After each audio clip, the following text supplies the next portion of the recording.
Hi అండి. మన ఈ హెవీ పీరియడ్స్ కానీ, పెయిన్‌ఫుల్ పీరియడ్స్ కానీ, వీటికి కారణాలు మనం డిస్కస్ చేసుకున్నాం. 3 రకాల కారణాలని. హార్మోనల్ కారణాలు, గర్భసంచిలో ఉన్న ప్రాబ్లమ్స్ వల్ల రావటం. మూడోది జనరల్ కారణాలన్నమాట. ఈ 3 కారణాలు చూసుకున్నాము. దానికి ఏమేమి టెస్టులు చేయాలని ఒక వీడియో చేశాము. ఇప్పుడు దానికి ట్రీట్మెంట్ ఏంటి అనేది చూద్దాం ఈ వీడియోలో. ట్రీట్మెంట్ ఏంటంటే ఇప్పుడున్న first of all heavy flow blood పోతుంటే కనుక సింపుల్ ట్యాబ్లెట్ ఫస్ట్ ఒక 2 days హెవీగా అవుతుంది అనుకోండి. ఆ 2 days కనుక ఈ బ్లీడింగ్ ఆపే ట్యాబ్లెట్ ఉంటుంది. ట్రాపిక్ అంటారు. ట్రానిక్సామిక్ యాసిడ్ అనేది డ్రగ్ పేరు అనమాట. బ్రాండ్ నేమ్ ట్రాపిక్ అని ఉంటుంది. 500 mg ఉంటుంది అనమాట. ఈ ట్యాబ్లెట్ 3 పూట్ల ఆ 2 రోజులు వేసుకుంటే ఆ 2 రోజులు ఆ ఫ్లో సగం తగ్గిపోతుంది. సో మనకి బ్లడ్ లాస్ తగ్గే అవకాశం ఉంటుంది. సో కాబట్టి అదొకటి హెవీ పీరియడ్స్లో బ్లీడింగ్ తగ్గటానికి. సో ఎన్నాళ్ళు వాడాలి అని అన్నారనుకోండి, ఆ హెవీ పీరియడ్స్ ఉన్న 3 రోజులు 2 రోజులు 4 రోజులు ఆ టైంలో వాడితే చాలు. తర్వాత రెండోది వచ్చేసి కొంతమందికి పీరియడ్స్ టైంలో వచ్చే బాగా పెయిన్ కూడా వస్తుంది. సో పెయిన్ బ్లీడింగ్ రెండూ ఉంటే కనుక, ఓన్లీ బ్లీడింగ్ ఉంటే ట్రాపిక్ అనే ట్యాబ్లెట్ 500 mg ట్రానిక్సామిక్ యాసిడ్, దాంట్లో మందు పేరు అనమాట. అప్పటికప్పుడు ఇప్పుడు ఈరోజు హెవీ పీరియడ్ అవుతుంది అనుకోండి, అప్పటికప్పుడు డాక్టర్ దగ్గరికి వెళ్ళి వెయిట్ చేసి 4 గంటలు కూర్చుని చేయలేరు కదా.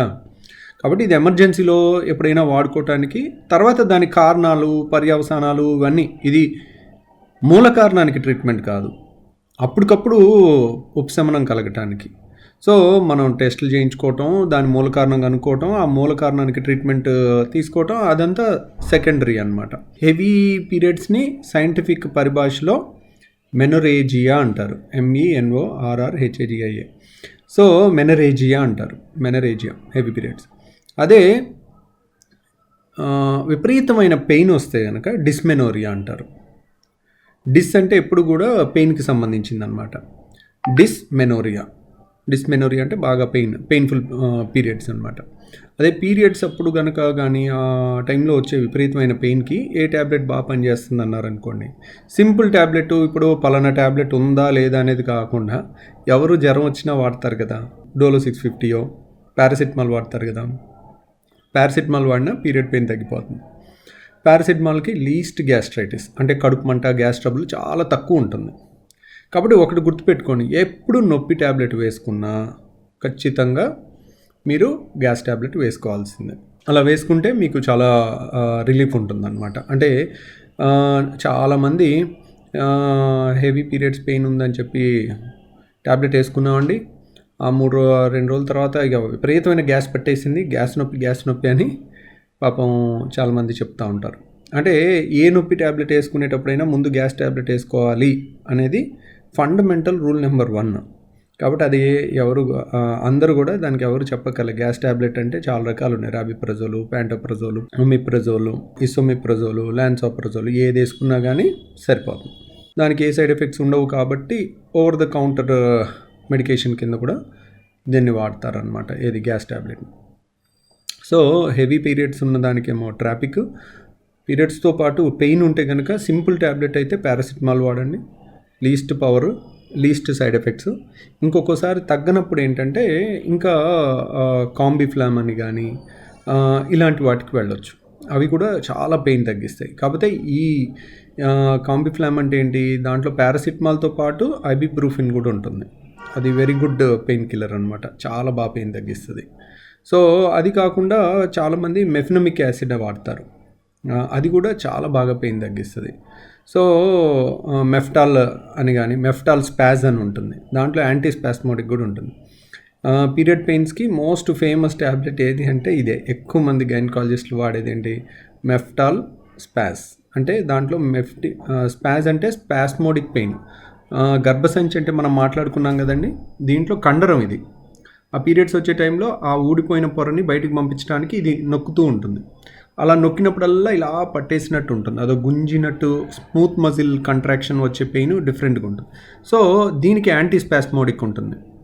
సో మెఫ్టాల్ స్పాజ్ అంటే మెఫినమిక్ యాసిడ్ అంటేనేమో అక్కడున్న ఇన్ఫ్లమేషన్ని తగ్గిస్తుంది. స్పాజ్ అనేది ఇంకో ట్యాబ్లెట్, అదేంటి ఈ కండరాల కంట్రాక్షన్ తగ్గించి ఆ నొప్పిని తగ్గిస్తుంది. సో పీరియడ్ పెయిన్కి అన్నిటికన్నా సింపుల్ మెడికేషన్ ఏంటంటే పారాసిటమాల్. నెక్స్ట్ వచ్చేసి Meftal spas, mefenamic acid. Meftal spas అంటే దాంట్లో ఉండే డ్రగ్ పేరు మెఫినమిక్ యాసిడ్ అనేది డ్రగ్, యాంటీస్పాస్మోడిక్ ఇంకో డ్రగ్, స్పాజ్ అనేది ఇంకో డ్రగ్, రెండు కలిపి ఉంటుంది అనమాట. కాబట్టి ఇది కూడా ఈ నొప్పి ట్యాబ్లెట్ వేసుకునేటప్పుడు కూడా ఖచ్చితంగా గ్యాస్ ట్యాబ్లెట్ వేసుకోవాలి. చాలామంది చేసే తప్పు ఇదే, గ్యాస్ ట్యాబ్లెట్ వేసుకోరు, అప్పటికప్పుడు ట్యాబ్లెట్ వేసేసుకుంటారు, ఆ పూటకి బాగానే ఉంటుంది, మరుసటి పూటకి కడుపులో మండిపోతూ ఉంటుంది వాళ్ళకి, లేదంటే ఇక మొత్తం ఒళ్ళంతా గ్యాస్, కడుపు అంతా డిస్టర్బ్ అయిపోతారు. కాబట్టి అదొక జాగ్రత్త తీసుకోండి. ఇంకా ఫర్దర్ ట్రీట్మెంట్స్ ఏమేమి ఉన్నాయంటే ఇలాగ ఊరికూరికి ఇవి ఎమర్జెన్సీలో అప్పటికప్పుడు నొప్పి తగ్గించడానికి కానీ దీనికి కానీ అలా ఇవి వాడతాం అన్నమాట. అలాగే మనకి ఇంకా ఫర్దర్గా కొంతమంది ఏంటి ఊరికూరికే హెవీ పీరియడ్స్ వస్తుంటే కొంతమంది ఓసీపీస్ పెట్టేస్తారు. ఓసీపీస్ అంటే తెలుసు కదండి, పిల్లలు పుట్టకుండా వాడే ట్యాబ్లెట్స్ని ఓరల్ కాంట్రసెప్టివ్ పిల్స్ అంటారు. వాటిలో ఉండే హార్మోన్స్ ఈస్ట్రోజన్, ప్రొజెస్ట్రాన్ కాంబినేషన్లో ఉంటాయి. దాంట్లో కాంబినేషన్ పిల్స్ అని ఉంటాయి అండ్ ప్రొజెస్ట్రాన్ ఓన్లీ పిల్స్ అని ఉంటాయి. ఇప్పుడు ఈస్ట్రోజన్ ఒక్కటే ఇస్తే మంచిది కాదనమాట గర్భసంచికి. ఈస్ట్రోజన్ ఒక్కటే ఉన్న కాంట్రసెప్టివ్ పిల్స్ ఎక్కువ వాడట్లేదు, ఒకప్పుడు ఇదివరకు వాడేవాళ్ళు. ఎందుకంటే ఈస్ట్రోజన్, ప్రొజెస్ట్రాన్ లేకుండా ఈస్ట్రోజన్ ఒక్కటే వాడితే ఈ గర్భసంచి లోపల పొర పెరుగుతుంది, బాగా ఎక్కువ పెరిగి దానికి సంబంధించిన క్యాన్సర్లు కానీ ఇలాంటివి వచ్చే అవకాశం ఉంటుందని చెప్పి ఈస్ట్రోజన్ ఉన్న ఒక్క పిల్స్ వాడట్లేదు ఈ కాలంలో. కంబైన్డ్ పిల్స్ అంటే ఈస్ట్రోజన్, ప్రొజెస్ట్రాన్ రెండు కలిపి ఉన్న పిల్స్ చాలామంది వాడతారు. కొత్తగా ప్రొజెస్ట్రాన్ ఓన్లీ పిల్స్ అని కూడా వచ్చినాయి, పిఓపిస్ అని. ఇట్లా అవి మీ గైనకాలజిస్ట్ చాయిస్కి వదిలేసేయండి. వాళ్ళు రెగ్యులర్గా వాళ్ళ ఎక్స్పెరిమెంట్స్ మీద ఎక్కువ మందికి పెట్టి మీ కండిషన్ బట్టి వాళ్ళు సజెస్ట్ చేస్తారు.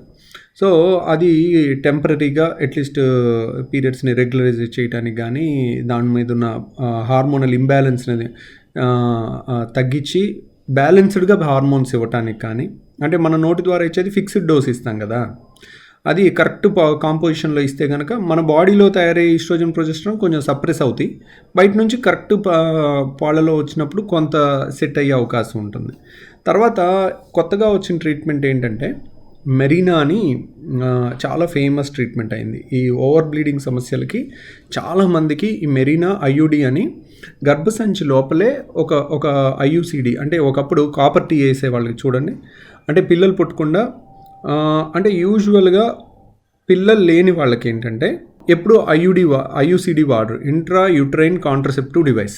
గర్భసంచి ఉంది కదండి, గర్భసంచి లోపల కాపర్ టీ అనే వేస్తారు. టీ అని ఎందుకంటారు, దాంట్లో ఒక టీ లాగా ఉంటుంది, ఇలా ఒక సన్న ప్లాస్టిక్తో చేసింది కాపర్ ఉంటుంది అనమాట, దాంట్లో కాపర్ బీడ్స్ ఉంటాయి. ఇట్లా అడ్డంగా ఒకటి టీ షేప్లో ఒకటి గర్భసంచి లోపల ఇంట్రా యూట్రైన్ అంటే గర్భసంచి లోపల, ఇంట్రా అంటే లోపల, కాంట్రసెప్టివ్ డివైస్ అంటే ఒక కాపర్తో చేసింది వేస్తారు, దాన్ని కాపర్ టీ అంటారు. ఒకప్పుడు చాలా ఫేమస్. పెళ్ళయి ఒకళ్ళిద్దరు బిడ్డలు పుట్టిన తర్వాత అది ఎక్కువ వాడతారు. అంటే ఫ్యామిలీ ప్లానింగ్ చేయలేదనుకోండి, ట్యూబెక్టమీ చేయలేదనుకోండి, మళ్ళీ అన్వాంటెడ్ ప్రెగ్నెన్సీ రాకూడదు అనుకున్నప్పుడు, ఒక 4-5 ఏళ్ళు గ్యాప్ తీసుకోవాలనుకున్నప్పుడు అప్పుడు కాపర్ టీ వేయించుకునేవాళ్ళు. అలాగే ఈ హెవీ పీరియడ్స్కి ఇప్పుడు మెరీనా అనేది అది కూడా ఇంట్రా యూట్రైన్ డివైస్ అనమాట, ఐయుడి, గర్భసంచి లోపల వేసేది. దాంట్లో నుంచి ప్రొజెస్ట్రాన్ అవి అలాంటి కొన్ని హార్మోన్స్ ఎక్కువ రిలీజ్ అయ్యేటట్టు ఉంటాయి. అవి హెవీ పీరియడ్స్కి చాలా, మెరీనా అనేది కానీ మన పెయిన్ఫుల్ వాటికి కొన్నిటికి చాలా అద్భుతంగా పనిచేస్తుంది. అంటే ఎవరికి ఏది పనిచేస్తుంది అనేది అండర్లయింగ్ కాజ్ని బట్టి ఉంటుంది. ఇప్పుడు మనం పోయిన వీడియోలు రెండిట్లో కూడా ఏమేం కారణాలు అయి ఉండొచ్చు, ఎండోమెట్రియోసిస్ అయి ఉంటుందా, ఈ బయట ఉన్నది ఎడినోమయోసిస్ అంటే గర్భసంచి గోడలో ఉన్నదా, లేకపోతే ఎండోమెట్రియల్ పాలిప్ ఉందా, లేకపోతే ఫైబ్రాయిడ్ గడ్డలు ఉన్నాయా, లేకపోతే ఇంకా వేరే సమస్యలు ఏమైనా ఉన్నాయా, హార్మోనల్ సమస్యలు ఉన్నాయా, కారణాన్ని బట్టి అక్కడ ట్రీట్మెంట్ సెలెక్షన్ అనేది మీ గైనకాలజిస్ట్ చేస్తారనమాట. ఈ ఇంట్రాయూట్రైన్ హార్మోనల్ డివైజెస్ అంటే మరీనా కానీ లైలిటా అని కూడా ఇంకోటి ఉంది, అది కూడా ఇంకో కంపెనీది అనమాట. ఇట్లా ఇవి కూడా చాలా ఈ మధ్య కాలంలో చాలా మంచి రిజల్ట్స్ ఇస్తున్నాయి. డిస్ఫంక్షనల్ యూట్రైన్ బ్లీడింగ్ అంటారు, డియుబి, అలా వాటికి ఇది వాడిన తర్వాత చాలామంది చాలా మంచి రిజల్ట్ వచ్చిందని చెప్తూ ఉంటారనమాట. సో మనం ట్రీట్మెంట్లో ఉన్న ముఖ్యమైనవి అన్నీ కవర్ చేసుకున్నాం. ఒకటి ట్రానిక్సామిక్ యాసిడ్, రెండోది ట్రాపిక్ అంటారు, రెండోది పెయిన్ కిల్లర్స్లో కూడా చెప్పాను. సింప్లెస్ట్ అంటే పారాసిటమాల్, ఇంకా ఎక్కువ మంది వాడేదంటే మెఫ్టాల్ స్పాస్ అనే ట్యాబ్లెట్. ఈ పెయిన్ కిల్లర్స్కి ఖచ్చితంగా ముందు గ్యాస్ ట్యాబ్లెట్ వేసుకోవాలి. తర్వాత ఓరల్ కాంట్రసెప్టివ్ పిల్స్ కానీ, తర్వాత ప్రొజెస్ట్రాన్ ట్యాబ్లెట్స్ కానీ, తర్వాత హార్మోనల్ ఐయుడీస్ కానీ, ఇంట్రైట్రైన్ డివైజెస్ అంటే కాపర్ టీ లాంటివి, మెరీనా ఆర్ లైలిటా లాంటివి. తర్వాత ఒక్క బేబీ కూడా లేని వాళ్ళకి ఐయుడి పెట్టరు. అంటే ఫస్ట్ టైం మ్యారేజ్ అయింది వాళ్ళకి ప్రెగ్నెన్సీ రాకుండా ఉండాలంటే వేరే మెథడ్స్ వాడతారు. అంటే బ్యారియర్ మెథడ్స్ కానీ ఓసిపీస్ పెడతారు, ట్యాబ్లెట్స్, ఓరల్ కాంట్రసెప్టివ్ పిల్స్ పెడతారు. కానీ ఐయుడి ఎందుకు గర్భసంచి ఒకసారి ఒక బిడ్డని కన్న తర్వాత కొంచెం లోపల ఖాళీ ఉంటుందన్నమాట. అందుకని కాపర్ టీ లాంటిది కానీ పిల్లలు పుట్టకుండా వేసేది ఒక బిడ్డ కన్న తర్వాతనే అవి వాడతారనమాట. ఒక బిడ్డ కూడా లేని వాళ్ళకి యూజువల్గా అవి వేయరు అనమాట. అది రకరకాల ప్రిన్సిపల్స్ అనమాట. So thank you very much.